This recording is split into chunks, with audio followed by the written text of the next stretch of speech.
peço desculpa pelas cores, como eu faço muito criança, a maioria dos meus slides são super coloridos, né? Eu fiquei até com vergonha aqui, desculpa. Então, eu sou a doutora Daniele Mazeto Cardide, né? Minha formação, a primeira é anestesia, fiz dor, tanto adulto quanto criança, formação em cuidados paliativos adulto e criança, fiz medicina regenerativa, medicina integrativa, enfim, fui caminhando aí.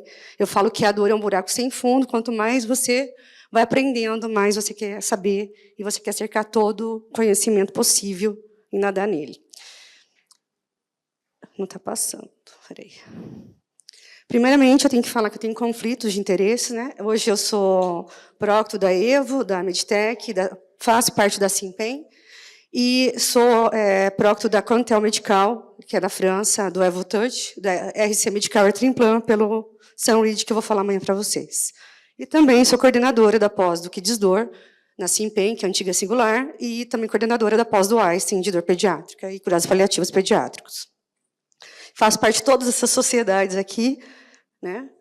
Enfim, vou falar com vocês sobre medicina regenerativa. Primeiramente, eu quero que todo mundo saia um pouquinho da caixa. É muito difícil falar de medicina regenerativa, ela é muito controversa. Até os estudos são controversos, porque não existe muita variação em termos da substância, né, do parâmetro, do padrão. Tanto que, quando você vai comparar vários estudos, o padrão do plasma, a quantidade que ficou centrifugando, a quantidade de células, isso varia muito, e por isso que ela é tão controversa. Mas hoje a gente tem tido muitos resultados relacionados a ela. E o que a gente sabe sobre a medicina regenerativa, né? A gente sabe que é uma terapia celular, que ela se baseia em tratamentos, né, com o conceito de você produzir novas células, de você substituir células com defeito, que já nasceram com defeito, ou células que adquiriram defeitos ao longo do tempo. Só que ela não é só medicamentos, né? Hoje, a gente sabe que a medicina regenerativa, a gente tem a radiofrequência pulsada, muito importante dentro dela, a gente tem os fotossêuticos, né, que os eletromagnéticos, a fotobiomodulação, tudo isso exercendo um papel muito importante, principalmente na cascata inflamatória. Então, vamos lá, sair da caixa e vamos começar. O que a gente sabe? O que a gente sabe, todo mundo aqui, é uma gota no oceano, né? E a gente ignora tudo isso. Então, na verdade, a gente está caminhando para a medicina regenerativa. Ela parece ser realmente, não a solução de todos os problemas, mas ela parece dar muitas soluções para vários problemas. E quais são os desafios que nós temos hoje? O desconhecimento. Porque a regenerativa, se a gente for pegar um estudo, a gente não tem estudo de 30 anos para saber como que esse indivíduo ficou relacionado a essa célula-tronco que foi colocado nele anos atrás. A gente tem estudo no máximo de 10 anos para a gente fazer um follow-up para ver se teve algum ou não problema relacionado a essas intervenções e essas novas técnicas de terapia celular.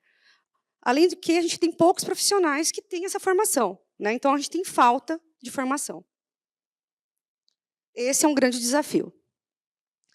Mas, primeiro, o que a gente tem que fazer? Focar no que a gente precisa, que é acreditar que pode surgir células novas, que a gente pode substituir algumas células e que a gente pode regenerar alguns tecidos e células também. E que, com isso, a gente pode dar alternativa, inclusive, para transplantes, né? Foi daí que surgiu a medicina regenerativa, com a possibilidade de diminuir a falta desses órgãos, né, para pacientes que necessitavam, alterar doenças com anomalia congênitas, por exemplo, anomalias vasculares, você tentar utilizar isso daí, síndromes regionais complexas, né? Eu uso em criança, comecei a utilizar em criança, então a gente tem tudo isso daí para usar essas terapias aqui, né? O plasma rico em plaquetas, o stem cell, os lipogens e a proloterapia, para a gente utilizar a nosso favor. Então, o que são células-tronco? Na verdade, a gente sabe que são células capazes de autorrenovar e fazer uma diferenciação de células maduras, e, com isso, a gente consegue ter uma ramificação e regeneração tecidual, né? E que algumas células são diferenciadas e outras não. A gente se baseia em células-troncos adultas e embrionárias. O que a gente mais utiliza são as embrionárias. Tá? Através delas, a gente utiliza, e principalmente quando a gente fala de dor lombar, a maioria dos estudos são essas células que utilizam. E o que são, né, afinal de contas? Então, a gente tem uma fonte de células-tronco, né, e, através disso, a gente pode conseguir, através de tecidos nervosos, da polpa dentária, de pele e anexo, e de sangue periférico, fazer com que haja uma regeneração dessas células defeituosas, E, com isso, fazer com que o nosso paciente tenha uma nova terapia e uma nova qualidade de vida. Então, a gente tem vários tipos de células, né, que vão se diferenciando, e a gente pode utilizar isso. Eu estou tentando passar rápido, tá, Igor? E a gente consegue, através disso, uma única célula, fazer células pluripotentes e desenvolver tecidos, órgãos, e renovar indefinidamente algumas células em diferenciado e um estado indiferenciado. Então, a gente pode utilizar, hoje, utilizado para neurônio, a gente tem lá, o Lana é o maior representante que a gente tem no Brasil, não só no Brasil, mas fora do Brasil. Ele criou um protocolo e ele conseguiu classificar essas células para utilizar. E a gente tem tido algumas respostas, inclusive pacientes neurológicos, pacientes com paralisia cerebral. Eu sou uma paciente do Lana, né? Eu usei a medicina regenerativa, eu tive Covid 3 vezes em um ano, e tive uma miocardiopatia de complicação, fui parar na UTI, porque eu estava totalmente inflamada. E depois que eu saí da UTI, eu resolvi mudar minha vida e comecei a assumir a medicina regenerativa, desinflamar meu corpo, preparar meu solo. Não adianta você querer implantar células, retirar desse paciente totalmente inflamado e implantar nele.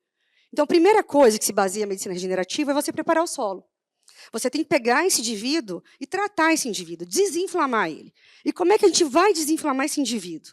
A gente vai ter que estudar ele pelo todo.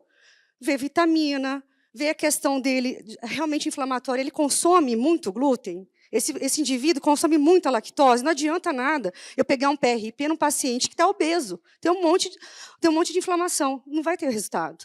Por isso que também os estudos de medicina regenerativa são bastante controversos, porque a gente não sabe a qualidade desse solo. Então, antes de eu implantar qualquer coisa no paciente, o mais importante é o quê? A qualidade desse paciente.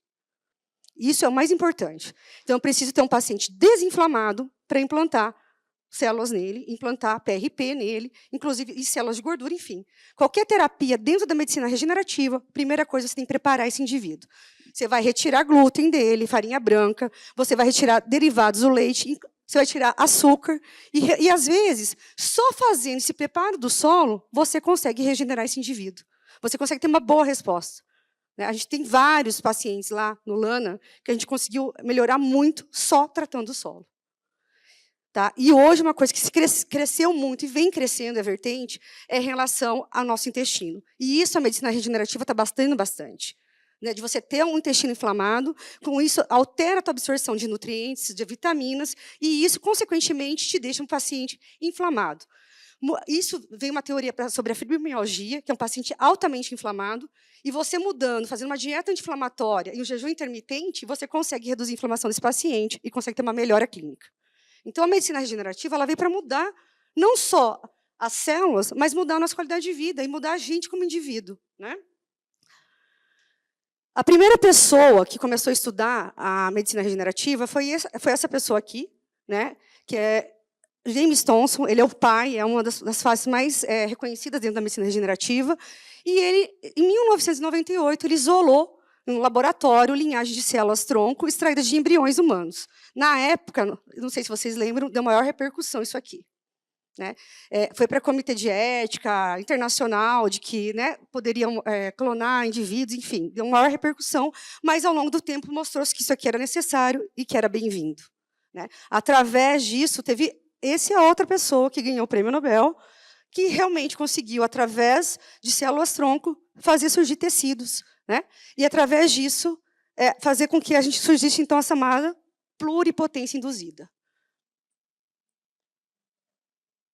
E isso mudou toda a medicina. Então, como que se baseia a medicina regenerativa? Ela se baseia em biomateriais, em células de terapia e a parte de engenharia. A gente vai misturar tudo isso e vai utilizar o que é melhor disso para nosso paciente. E aqui entra o quê? Entra a proloterapia, que a gente faz com que essa solução hipertônica da destrose, quando você faz uma fenestração no tendão do seu paciente, porque corticoide, todo mundo sabe, que faz lesão no tendão. Né?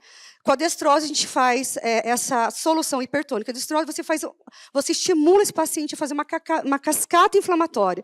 E essa cascata inflamatória vai fazer uma regeneração tecidual ao longo do tempo. Só que não adianta eu fazer uma cascata inflamatória se esse paciente estiver inflamado.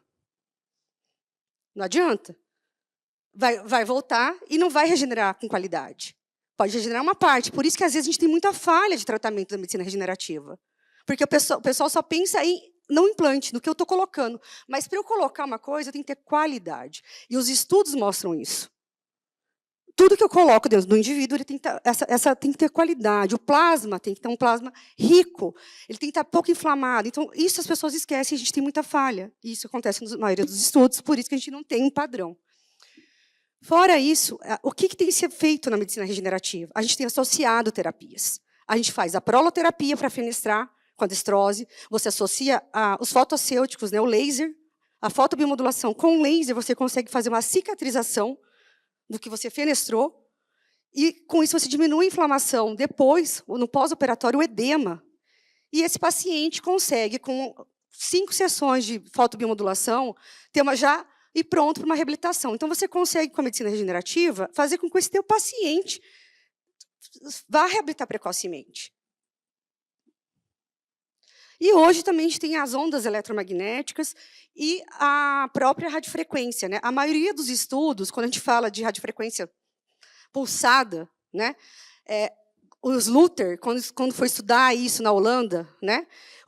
Como é que surgiu a radiofrequência pulsada? Eu não sei se vocês sabem disso, mas a radiofrequência pulsada, o estudo dela surgiu através de colocar numa água as tulipas, e com essa estimulação da pulsada, as tulipas foram crescendo. Foi daí que surgiu a ideia da radiofrequência pulsada. Então, hoje, antes de você destruir, porque a gente usa muito a radiofrequência térmica para destruição de bainhas de mielina, o que os estudos mostram? Que a gente destrói, depois ela vai ressurgir depois de um tempo, mas essa lesão que eu fiz, às vezes, pode trazer mais malefícios do que benefícios, a longo prazo. Enquanto que a radiofrequência pulsada, que é extremamente aceita na medicina regenerativa, ela diminui a inflamação local, ela diminui todos os meus marcadores inflamatórios, e mais que isso, ela neuromodula. Então, eu estou fazendo uma neuromodulação. Eu vou falando, porque eu estou tentando resumir para vocês, tá? Então, eu coloquei para vocês aqui sobre a medicina regenerativa, que daí entra a questão dos biomateriais, entra a questão da engenharia dos fotossêuticos, né, que a gente tem utilizado muito, o laser, as ondas eletromagnéticas, as ondas de choque entram aqui, e a parte celular, que entra o stem cell. Com isso tudo, a gente consegue, hoje, até surgir novos órgãos. Então, eu coloquei aqui um esqueminha para vocês entenderem sobre as células. Isso aqui é até bom para vocês tirarem foto, para vocês tentarem entender, né, como que funciona. E por que a gente vai optar por isso? A gente faz essa opção devido ao que eu falei para vocês, a escassez de órgãos, né, foi aí que surgiu a ideia de buscar uma solução para isso. Hoje também ela tem sido utilizada porque é uma técnica barata, né? Quem não tem glicose, quem não tem solução hipertônica para tratar, né? Então, ela é uma técnica barata, ela é uma técnica que ajuda a gerar, diminui o risco de rejeição imunológica, quando a gente fala de transplantes, né? Ela ajuda a fazer cicatrizações, vários reparos, a gente tem visto isso, principalmente quando a gente fala de joelho, as respostas são muito boas. Hoje, quando você fala de viscosuplementação do ácido hialurônico, já foi comprovado cientificamente que o ácido hialurônico ele é regenerativo, que ele tem uma ação anti-inflamatória, né? Então, tudo isso a gente associa na medicina regenerativa. Então, a gente vai pegar uma célula isolada, através dessa célula, a gente vai manipular, e daí a gente vai utilizar nos nossos pacientes, seja para tendão, seja para articulações, e daí vai entrar a questão de muitos de vocês aqui, né, que é a questão do núcleo, né? Tem alguns estudos sobre medicina regenerativa falando de hérnia de disco, em relação ao núcleo pulposo. Quando você coloca o plasma lá dentro, você diminui a ação inflamatória e, consequentemente, você consegue fazer uma regeneração. Mas, como eu te disse, existem vários padrões de estudos, mas há esse reparo tecidual e essa proliferação celular que auxilia nesse reparo. Então, hoje, a gente tem toda essa estruturação que a gente consegue entender, e a gente consegue entender que a gente tem uma parte que faz a regeneração e a parte da cicatrização. Resumindo, medicina regenerativa é isso aqui. Então, a gente vai pegar células, a gente vai usar hidrogel, e daí a gente vai centrifugar e vai implantar nos nossos pacientes. A gente tem a fase do pré-processamento, do processamento e pós-processamento. Essa fase, antes de fazer o pré-processamento, que eu falo para vocês que o preparo do solo é importantíssimo. E quando a gente fala do preparo do solo, a vitamina D e a vitamina C são extremamente importantes. Hoje, a gente tem comprovado que pacientes com deficiência de vitamina D têm a parte imunológica mais baixa e são mais propensos a vários tipos de doença, e principalmente do refratário. Eu sou essa paciente. Quando eu peguei Covid pela terceira vez, eu estava com 7 de vitamina D. Então, realmente é comprovado isso. Vitamina C. Hoje, a gente está utilizando vitamina C. Chegou para paciente no meu consultório, seja ele criança ou adulto, primeira coisa que eu faço. Eu peço dosagem de vitamina B, vitamina C, vitamina D. Vejo o hemograma, vejo questão de inflamação, marcadores inflamatórios. E, realmente, eu tenho hoje pacientes fibromialgicos que eu estava com uma insuficiência de vitamina C, eu melhorei. Só repondo vitamina C. Paciente com cefaleia, minha mãe é uma delas. Minha mãe passou por vários neuros, vários médicos, inclusive de dor, porque a gente não faz milagre, né? E não melhorava. E daí eu fui dosar a vitamina C da minha mãe, estava com insuficiência, comecei a tratar ela com vitamina C, eu consegui controlar a dor de cabeça da minha mãe. Então, às vezes, a nossa resposta é muito mais simples do que você enfiar uma agulha, muito mais simples do que você abrir um paciente. Às vezes, basta só você melhorar a estrutura desse paciente. E hoje a gente vê que na analgesia multimodal, igual a Cecília falou, a gente usa a Cecília já foi, a gente usa na anestesia, tá? Em cirurgias cardíacas, está sendo usada a vitamina C. Você utilizar um mês antes do paciente operar a vitamina C. Ela também funciona como antioxidante e tem tido vários estudos comprovando que os pacientes que fazem essa suplementação de vitamina C um mês antes de operar, eles consomem menos opioides do que os outros pacientes. Tá? Isso cientificamente é comprovado. Então, a gente tem, voltando a falar que a medicina regenerativa, se a gente for baixar, é tanta coisa, e o preparo do solo é o mais importante antes de você implantar, a gente tem que pensar que a gente vai pegar essas células e delas a gente vai utilizar o que há de melhor para o nosso paciente. Misturando com Regicel, misturando com visco, né? Misturando, às vezes, até com a proloterapia. Tá? Então, resumindo, a gente precisa da proliferação celular, das células-tronco, e, com isso, a gente faz a nossa regeneração. Como é que eu estou de tempo, Igor? 4 minutos? Então, a gente tem os tecidos lábeis, os tecidos estáveis, os tecidos permanentes, as células-tronco e na dor. Como que a gente pode utilizar?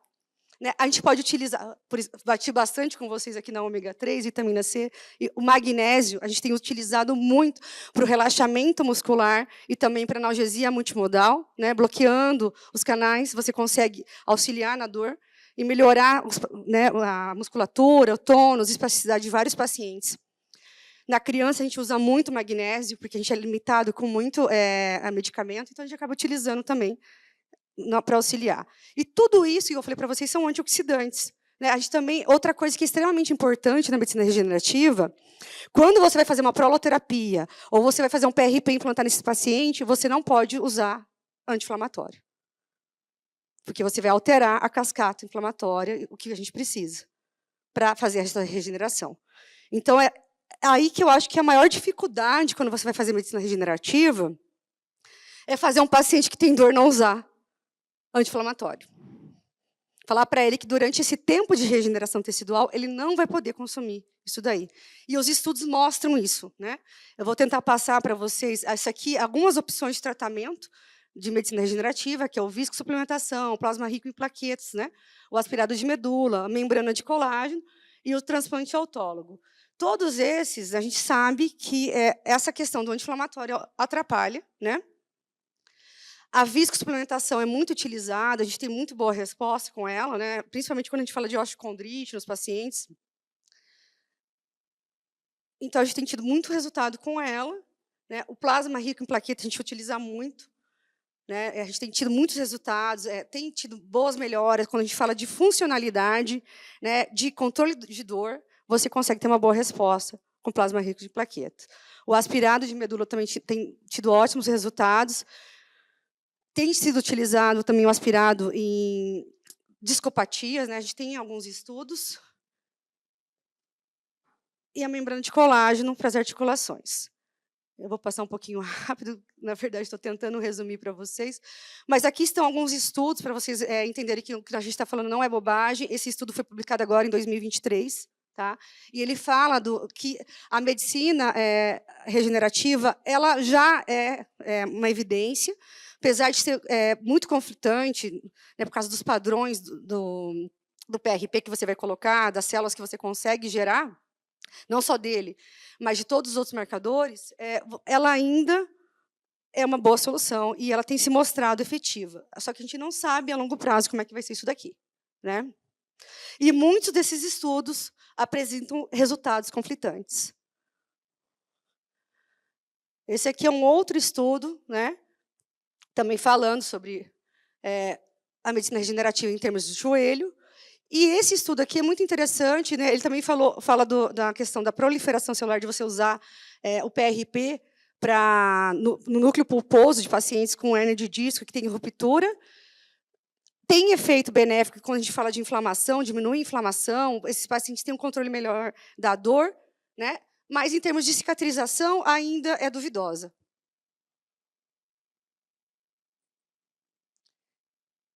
Esse aqui é um outro estudo, tá, que fala de articulações.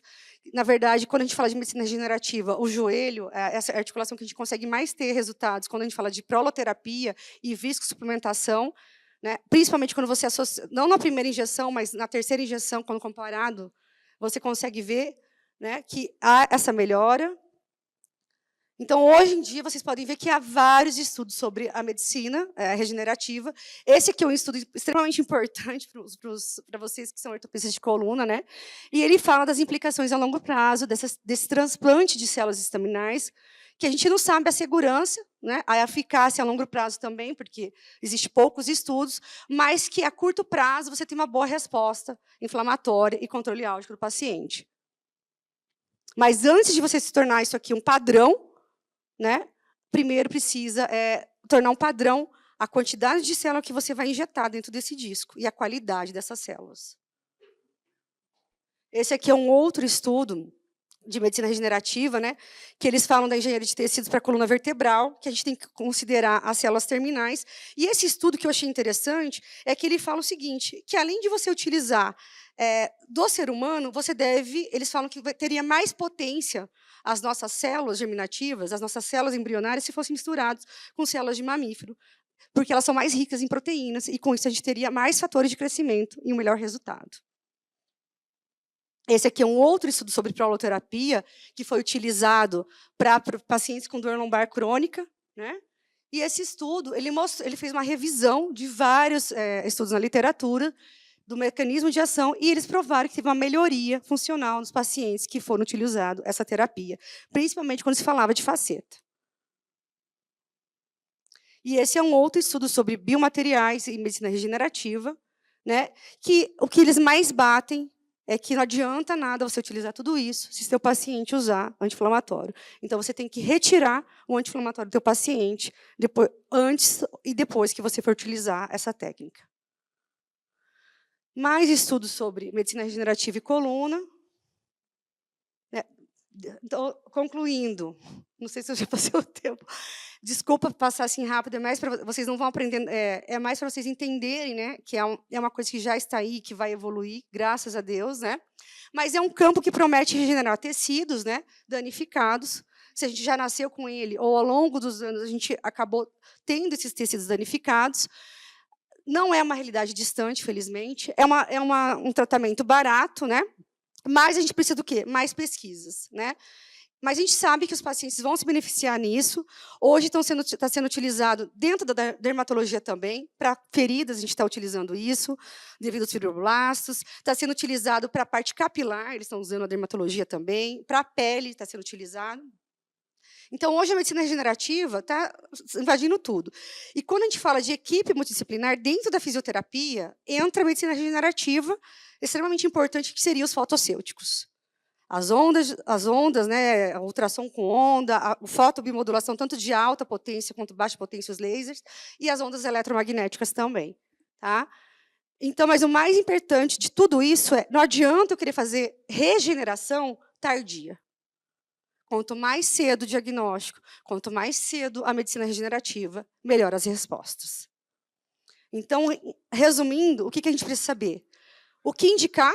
Qual dessas terapias? Viscosuplementação, PRP, stem cell, né, Regicel, o que a gente vai utilizar? Fotossêutico? Eu vou utilizar tudo? Eu preciso saber o que eu vou indicar para esse paciente. Para isso, eu preciso saber quando indicar. Se possível, assim que a gente fizer o diagnóstico, quanto mais precoce, melhor o resultado. A gente tem que calcular o risco-benefício, né, desse paciente e alinhar expectativas com os pacientes. Principalmente alinhar essa expectativa, porque quando você fala de proloterapia, o paciente você vai fenestrar, você vai estimular uma dor naquele paciente, e ele não vai poder usar nada.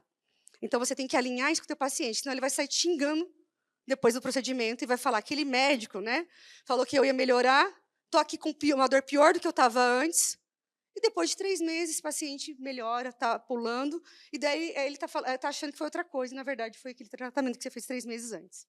Então, primeira coisa, alinhar a expectativa com o teu paciente, né? Mas ela é boa, ela é ótima, eu gosto, mas a gente não sabe como é que é a longo prazo e precisa de mais estudos para a gente realmente bater o martelo e falar que ela é a solução de muitos problemas, mas não de todos os problemas e não de todos os pacientes.